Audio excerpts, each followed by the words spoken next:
In the ancient kingdom of Eldarion, nestled between the Emerald Mountains and the Sea of Light, ruled King Alden the Just. His reign was marked by peace, wisdom, and prosperity, and the people loved him as much as they feared his wrath against injustice. But despite all his glory, Alden bore one sorrow that no gold or wisdom could cure. He had no son. Only one child had come from the womb of Queen Serral, who died giving birth to her, a daughter named Elira. Princess Elira was unlike any royal maiden in the stories of other courts. Raised by her father and trained by the kingdom's greatest warriors, she could match any knight with sword or bow. Her mind was sharp as her blade, and her heart burned with courage.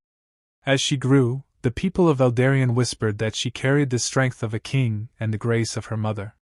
Still, the traditions of Eldarion were old and unbending. A queen could not rule alone. As King Alden grew older, the question of succession became a storm cloud on the horizon.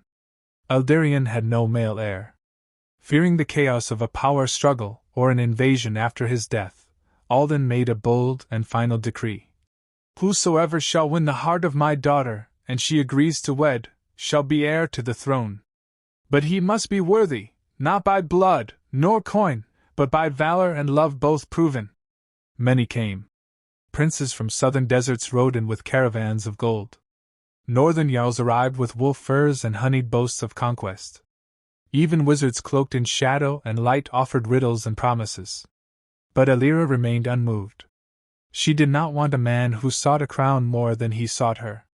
Then, in the year of the burning star, a warrior came from the west.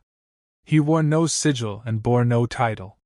His armor was battered and scorched. His name was Kale, and he arrived not with a trumpet, but in silence, riding alone with a sword blackened by many fires. The people scoffed, but the guards let him pass. For in his eyes was something few possessed, clarity born from hardship, and a flame that did not waver. Kale asked not for audience with the king, nor for Elira's hand. Instead, he asked to be entered into the trials of valor, a test devised by the king himself, designed to break pretenders and expose truth. It was a gauntlet of 3 tasks: strength, wisdom, and honor. The first trial was combat, an arena where warriors fought until one yielded or fell. Kale defeated every challenger, not with brute strength, but by reading them, using their force against them, and never delivering a cruel blow. The second trial was a riddle of history and war. Before the king and his court, Kale was given a map of Eldarion with its ancient battles. Choose the war we should have lost, but did not. Explain why. Kale pointed to a forgotten conflict from a century past and spoke. Because the enemy did not fear us, but we feared them. And in our fear, we united. The final trial was the hardest. A thief had been caught stealing bread for his sick daughter. The law was clear: he must lose his hand. Kale was given the power to judge. Before the court, he knelt and offered his own hand in the thief's place. I am stronger. Let me pay the debt so he can work and feed her rightfully. Or grant him pardon. But if one must suffer, let it be me. King Alden stood in silence, and Elira, who had watched every trial from the shadows, stepped into the light. Her heart, long guarded, opened. I will marry this man, she said. Not for the crown.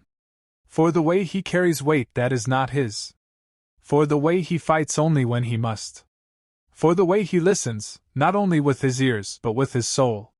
So it was that Kale, the nameless warrior, became Prince of Eldarion. Their wedding was a celebration not only of love but of a new era.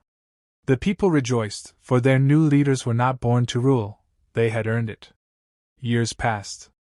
King Alden died in peace, knowing his kingdom would not only survive but thrive. Queen Elira and King Kale ruled together, 2 warriors of heart and blade.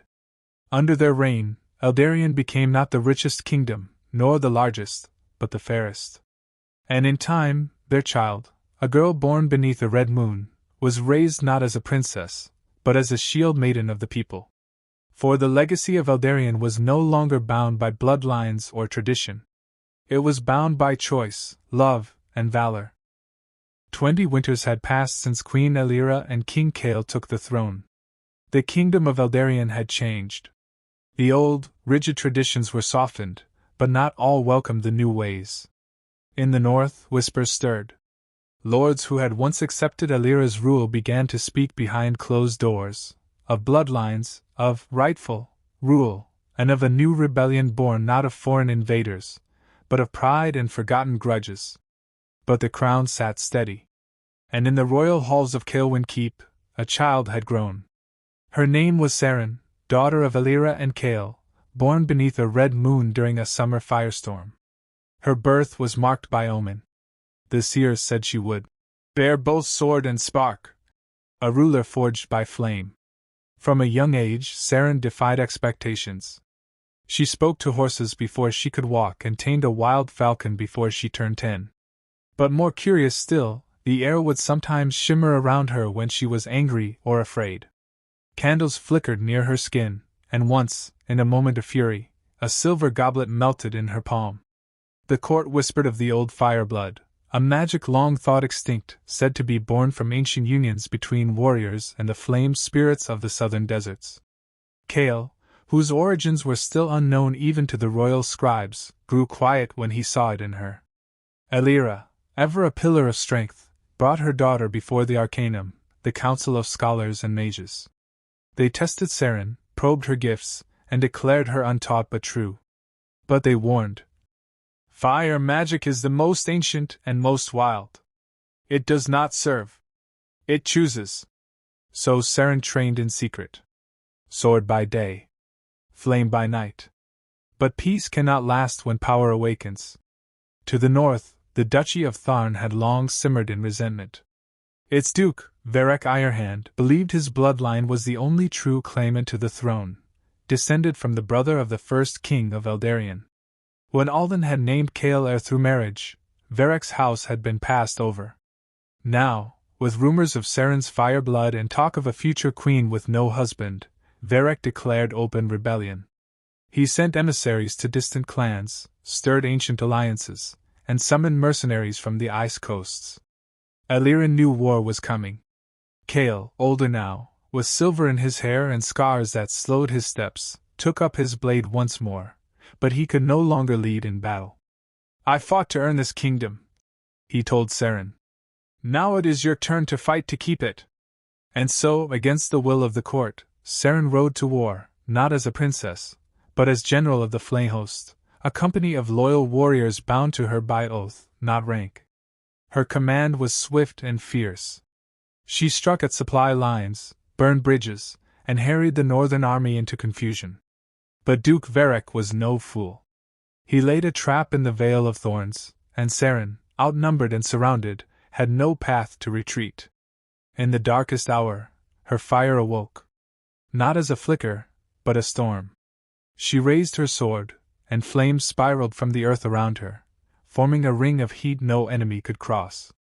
Her eyes burned gold, and the very air shimmered with power.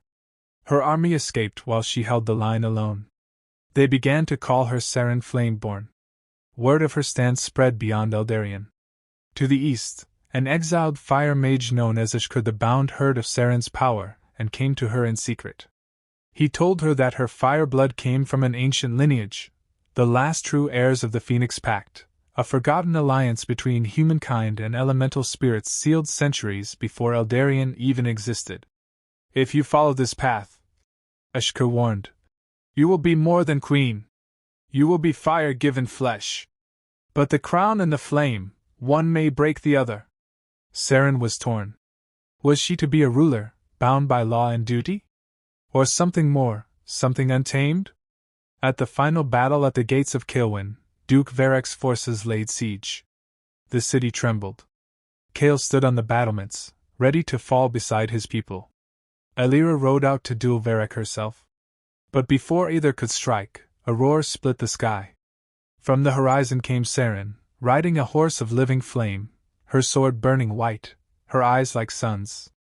Behind her rode not an army, but fire spirits shaped like men, conjured by the pact she had accepted. The battle was swift. Varek fell.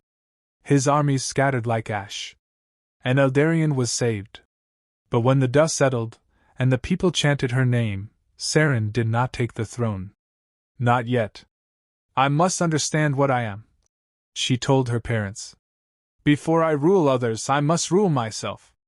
And so she left Eldarien, riding south into the ash wastes where the last phoenix was said to sleep beneath the glass dunes. Queen Elira and King Cale watched her go, proud and afraid, knowing they had raised not just a warrior, but a legend.